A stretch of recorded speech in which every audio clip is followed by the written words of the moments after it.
kubwa sana. Tunashukuru. Kipi cha kumwambia sasa Ahmed Ally amefanikiwa kwenye hili. Kijana anajua kazi, apewe heshima yake. Anajua kuhamasisha. Miaka mingi sana. Hatua ya nusu finali mmeshavuka. Pengine furaha yako unaipeleka kwa nani?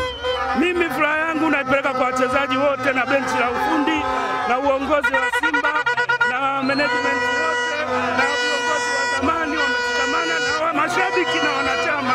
Simba oye!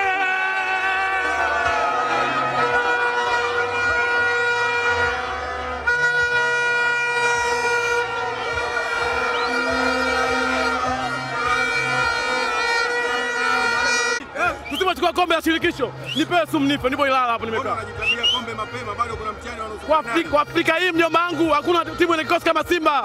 Ikipiga free kick ndani, wewe aua yupo nchi gani? Aua yupo nchi gani timu hii? Yukaza yule Mpanzu kucheza bongo, mimi naumia roho. Mpanzu kwenda bongo naumia roho. Mpanzu ndio anataka PSG Ufaransa au Madrid Spain. Mimi naumia roho. Dada, kauli ni moja. Kwa Simba hii, usichukua kombe la shirikisho, nipewe sumnipe, nipo Ilala. Nukuka ulio. Wewe ndo kauli yetu kama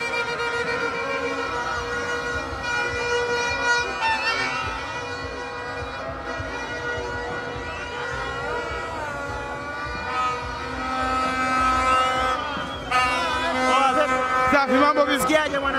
Alhamdulillah, tunamshukuru Mwenyezi Mungu. Unakiambiaje kikosi chako cha Simba? Kwa kweli Mungu ni mwema. Mungu ni mwema sana. Ndio. Timu imepambana sana. Au sio? Timu imepambana sana. Ubaya ubwela. Lupaso hii atoki mtu. Au sio? Bali na kubali. Unasemaje? Shwari kama kawaida. Au sio? Ukiambiaje kikosi chako cha Simba? Yaani kikosi changu leo kimecheza kama vile tulikuwa tunahitaji. Yaani miaka yote 6 tunahitaji matokeo kama haya. Nafikiri tulikuwa tunakoma kuna sehemu ndogo tu. Na kwa tulikuwa tunakoma ni kwenye penalty. Lakini leo nashukuru wachezaji wamejipanga vizuri na Messi kama ulivyoona mwenyewe Kamala ametoa 2. Leo ni ushindi tu.